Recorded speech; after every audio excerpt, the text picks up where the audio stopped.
CGST act ప్రకారము ఈ registrations ఎప్పుడు తీసుకోవాలి, ఎవరు తీసుకోవాలి, ఎక్కడ తీసుకోవాలి, ఎలా తీసుకోవాలి ఒక చిన్న క్లుప్తంగా నేను చెప్తాను.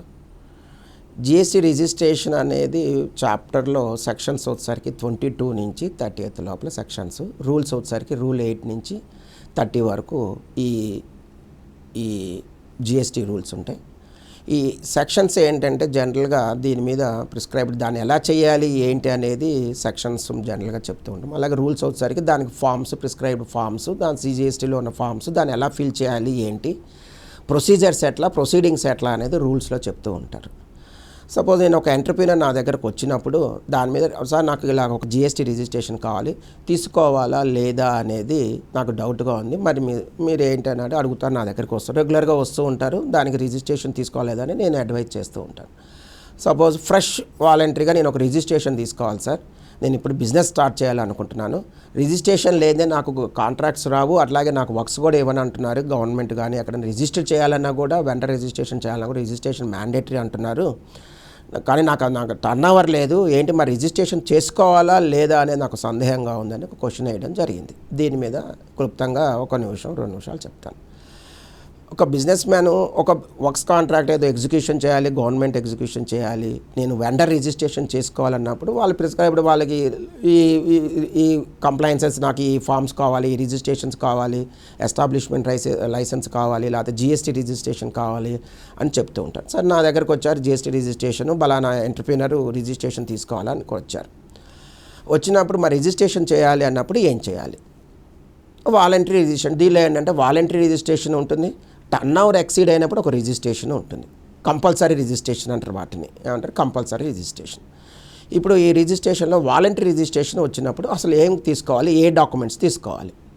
ఇప్పుడు దానిలో కూడా నేను ప్రొపరేటర్ కన్సర్నా, ఇండివిజువల్గా నేను చేయాలా, కంపెనీ ఎస్టాబ్లిష్ చేయాలా, పార్ట్నర్షిప్ పెట్టాలా, లేదా ట్రస్టా, లేకపోతే హెచ్ఈఎఫ్, లేకపోతే ఇంకా సమ్ బీఓఐ బాడీ ఆఫ్ ఇండివిజువల్సా, లేకపోతే ఏఓఐ అసోసియేట్ ఆఫ్ పర్సన్సా, ఏఓపి, ఇలాగా ఒక కాన్స్టిట్యూషన్ ఏర్పాటు జరుగుతూ ఉంటుంది. దాని ప్రకారం నేను రిజిస్ట్రేషన్ సపోజ్ హ్యావ్ రిసీవ్డ్ ఒక క్లయింట్ లైక్ దట్, ఒక కంపెనీ వచ్చాడు, కంపెనీ వచ్చినప్పుడు రిజిస్ట్రేషన్ ఫ్రెష్ రిజిస్ట్రేషన్ తీసుకోవాలి, వెండర్ రిజిస్ట్రేషన్ తీసుకోవాలన్నప్పుడు ఏమేమి డాక్యుమెంట్స్ మనము రిజిస్ట్రేషన్ పరంగా వెళ్ళాలి. ఇది come to the voluntary registration.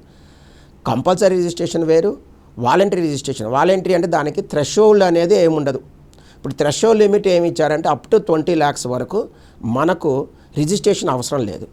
కానీ అతనికి కంపల్సరీ నేను రిజిస్ట్రేషన్ తీసుకుంటే నాకు బిజినెస్ జరుగుతుంది, నాకు జిఎస్టీ రిజిస్ట్రేషన్ కావాలి అని అనుకున్నప్పుడు అసలు ఏం రిజిస్ట్రేషన్కి వెళ్ళాలంటే ప్రొసీజర్ ఎట్లా? ఒక కంపెనీ కానీ లేకపోతే ఒక ప్రొపరేటర్ కన్సర్న్ నా దగ్గరకు వచ్చినప్పుడు ఫస్ట్ మనం ఒక ప్రొపరేటర్ కన్సర్న్ తీసుకుందాం. దానికి ముఖ్యమైనవి 2 డాక్యుమెంట్లు కావాలి మనం. ఒకటి ఏంటిది ఆధార్ కార్డు, పాన్ కార్డు. ఈ 2 ముఖ్యమైన కార్డు ఇవి వచ్చిన తర్వాత దెన్ వాడు ఎక్కడ ప్రీమిసెస్ పెడుతున్నాడు, ఏ ప్రీమిసెస్లో పెడుతున్నాడు, దానికి సంబంధించిన ఒక రెంటల్ అగ్రిమెంట్ కాపా, లేదు ఒక సేల్ డీడ్, అతను ఓన్ ప్రీమిసెస్ అయితే నా సొంత ఇల్లు సార్, నా సొంత ఆఫీస్ సార్, నా సొంత ఫ్యాక్టరీ సార్, నేను కట్టుకున్నాను సార్ అన్నప్పుడు అది ఆ ఫ్యాక్టరీకి సంబంధించిన ప్రీమిసెస్కి సంబంధించిన అడ్రస్ ప్రూఫ్ కావాలి. అలాగే దానికి సంబంధించిన కరెంటు బిల్లు, పవర్ బిల్లు కావాలి, ఏదో సొంతంగా ఓన్గా ఉంటే. ఒకవేళ అద్దెకున్నప్పుడు ఏం చేయాలి, ఒక రెంట్కి తీసుకున్నారు, లీజుకి తీసుకున్నారు, అలాంటి సందర్భాల్లో ఆ కంపెనీకి సంబంధించిన ఎక్కడైతే ఎస్టాబ్లిష్ చేయాలనుకున్నారో దానికి సంబంధించిన ఒక lease deed agreement or rental deed agreement, power bill or property tax receipt కూడా దానికి సంబంధించింది ఉండాలి. ఇది ముఖ్యమైన డాక్యుమెంట్. దీనిలో అంటే ఆధార్ కార్డు, పాన్ కార్డు, అలాగే మనకు సంబంధించిన ప్రీమిసెస్కి సంబంధించిన ఈ 3 డాక్యుమెంట్లు ఒక ప్రొపరేటర్ కన్సర్న్ కావాలి. ఇలాగే మనకేంటంటే ఆ ప్రీమిసెస్ ఎక్కడ ఉంది ఏంటి అనేది కూడా డైరెక్షన్స్ కూడా ఉంటే ఇంకా మంచిది. నవేడేస్ ఏంటంటే అంతా డిజిటల్ అయిపోయింది కాబట్టి మనకు సంబంధించింది ఏంటంటే ఆ లొకేషన్ ఎక్కడైతే ఇప్పుడు మనకేంటంటే ట్యాగ్ అన్న గూగుల్ ట్యాగ్ అనో జియో ట్యాగ్ అనో ఏదో చెప్తున్నారో దానికి సంబంధించిన లొకేషన్కి సంబంధించి కూడా ఒక ఫోటో లాంటిది ఏమన్నా కూడా పెట్టచ్చు ఈ ప్రొపరేటర్ కన్సర్న్కి. ఇవన్నీ వచ్చిన తర్వాత డాక్యుమెంట్స్ అని వచ్చిన తర్వాత మనం ఏం చేస్తాం, ప్రిస్క్రైబ్ ఒక ప్రొవిజనల్గా ఒకటి దానికి రిజిస్టర్ చేస్తాం. దానికి రిజిస్టర్ నెంబర్ ట్యాన్ అని ఒకటి రిజిస్టర్ అయిపోగానే దాని మీద ఏమొస్తుందంటే ఒక ప్రొవిజనల్ నెంబర్ ఒక నెంబర్ జనరేట్ అవుతుంది.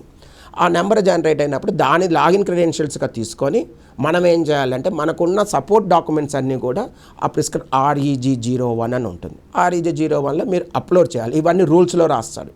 ఈ రూల్స్లో ఫామ్స్ ఏమేమి ఉంటాయి, ఈ ఫామ్స్లో ఆ ఫామ్స్ ప్రకారం మనం అప్లోడ్ చేయాలి. దాన్ని అప్లోడ్ చేయగానే ఈ ప్రిస్క్రైబ్డ్ మనకున్న సపోర్టింగ్ డాక్యుమెంట్స్, బ్యాంక్ డీటెయిల్స్ కానివ్వండి. ఇప్పుడు సపోజ్ నా దగ్గర ఫస్ట్ కంపెనీ, నా కరెంట్ అకౌంట్ ఉండదు. కరెంట్ అకౌంట్ లేనప్పుడు మరి ఎలా చేస్తాను, అతనికి ఎస్బీఐ అకౌంట్కి సంబంధించిన ఏదైనా ఒక బ్యాంక్ అకౌంట్ అప్లోడ్ చేసుకుని దాన్ని మళ్ళీ తర్వాత బిజినెస్ అకౌంట్ ఒకటి అప్లోడ్ చేసుకుని మళ్ళీ తర్వాత దాన్ని చేంజ్ చేసుకోవడానికి ఒక అమెండ్ చేసుకోవచ్చు. అది సో ఇనిషియల్ స్టేజ్లో ఏంటంటే మనకు సంబంధించిన ఆధార్, పాన్ కార్డ్ అథెంటికేషన్ చేసుకున్న తర్వాత మన బిజినెస్ ప్రీమియస్కి సంబంధించిన ఎలక్ట్రిసిటీ బిల్ ఇవన్నీ పెట్టుకున్న తర్వాత దానికి సపోర్టింగ్ డాక్యుమెంట్స్ అన్నీ మనం ఇంకా నెక్స్ట్ మనం ఏం చేయాలనుకుంటున్నాం దానికి కూడా డీటెయిల్స్. మీరు బిజినెస్లో ఏంటి, మళ్ళీ మీరు ట్రేడింగ్ చేయాలా, డిస్ట్రిబ్యూషన్ చేయాలా, మ్యానుఫ్యాక్చరింగ్ చేస్తున్నారా, లేదంటే మీరు ఏజెంటా, లేదంటే నేను సర్వీస్ ప్రొవైడరా, ఇవన్నీ మనం దానిలో డీటెయిల్స్ అన్నీ ఇచ్చుకోవాలి. మనం ఆ డీటెయిల్స్ అన్నీ ఇచ్చిన తర్వాత అక్కడ మనకు ఆ ఫార్మేట్లో మనకు ఒక సిస్టమ్ GST అని ఉంటుంది, నెట్వర్క్ ఒక పోర్టల్ ఉంటుంది. ఆ పోర్టల్లో మనం అప్లోడ్ చేయాలి. అప్లోడ్ చేయగానే దిస్ గోస్ టు మనం అన్ని ఇవన్నీ మనకు సంబంధించిన సపోర్టింగ్ డాక్యుమెంట్స్ అన్నీ ఇచ్చిన తర్వాత అది కన్సర్న్ అథారిటీకి వెళ్తుంది. కన్సర్న్ ఆఫీసర్, ప్రాపర్ ఆఫీసర్ అంటారు. ఆ కన్సర్న్ అథారిటీకి వెళ్ళినప్పుడు ఆ అథారిటీ ఏం చేస్తాడంటే అది వెరిఫికేషన్ చూసుకొని ప్రాపర్గా ఉంది అంటే కనుక డాక్యుమెంట్ అన్నీ కరెక్ట్గా ఉంటే వాళ్ళు ఏం చేస్తారంటే మనకి రిజిస్ట్రేషన్ అప్రూవల్ చేస్తాడు. ఒకవేళ రిజిస్ట్రేషన్ దానిలో ఏమైనా షార్ట్ ఫాల్ డాక్యుమెంట్స్ ఉన్నాయి ఏమైనా ఉంటే కనుక వాళ్ళు రిజెక్ట్ చేయడం, దానికి ప్రిస్క్రైబ్ మళ్ళీ REG 5, REG 22 అని ఒక ఫామ్స్ ఉంటాయి. దానికి సంబంధించిన వాళ్ళు ఒక షోకాజ్ ఇస్తాడు. రిజిస్ట్రేషన్ నేను ఇవ్వలేను, నువ్వు నీ ప్రాపర్టీ ట్యాక్స్ పెట్టలేదు, ఎలక్ట్రిసిటీ పెట్టలేదు, సపోర్టింగ్ డాక్యుమెంట్స్ లేదని ఒక షోకాజ్ నోటీస్ లాంటిది ఇస్తాడు.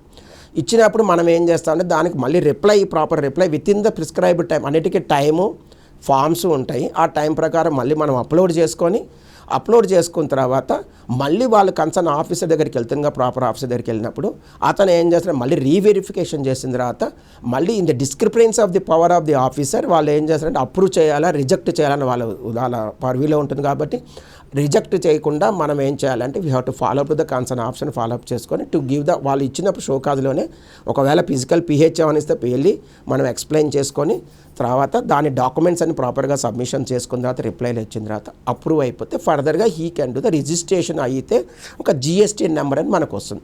ఆ GST నెంబర్ ఏంటంటే మనకి state wise first 2 digits state wise వస్తుంది, తర్వాత PAN వస్తుంది, తర్వాత డిజిటల్ బిజినెస్ 1, 2, 3 and 4 అని అలా వస్తుంది. ఆ ప్రిస్క్రైబ్డ్ నెంబర్ ఉంటుంది. దాని తర్వాత ఆ నెంబర్ తీసుకొని మీరు ఫర్దర్గా బిజినెస్ చేయడానికి ఉంటుంది. ఇది registration basic procedure for proprietor concern. సిమిలర్గా కంపెనీస్కి సంబంధించింది లేకపోతే పార్ట్నర్స్కి సంబంధించి దానికి రిలేటెడ్ డాక్యుమెంట్స్ మీరు పెట్టుకొని రిజిస్ట్రేషన్ చేసుకోవచ్చు.